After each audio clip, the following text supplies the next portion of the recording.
Lea, bakit siya inalis sa pwesto? Dawit din ba dito si Lieutenant Colonel Piquero sa insidente?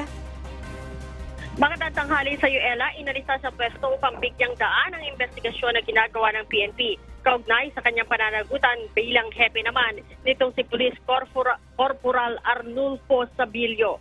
Si Sabilio, Ella, ang nakapatay kay John Francis Umpad matapos natamaan sa ginawang pamaril sa kapatid nito na si John Ace Umpad.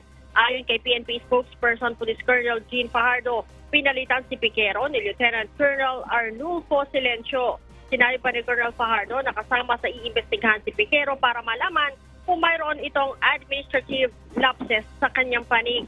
Dagdag ni Colonel Fajardo, negatibo ang paraffin test na isinagawa kay Sabilio at sa sibilyan na angkas nito na si Jeffrey Baguio. Subalit, nagpositibo naman sa gunpowder residue ang baril ni Sabilio.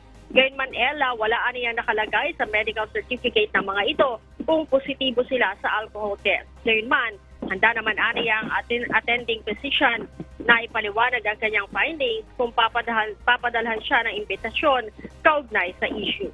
Sa ngayon, Ella, ay nananatiling nakakulong ang dalawang suspect. Balik sa iyo, Ella. Maraming salamat, Lea Ilagan.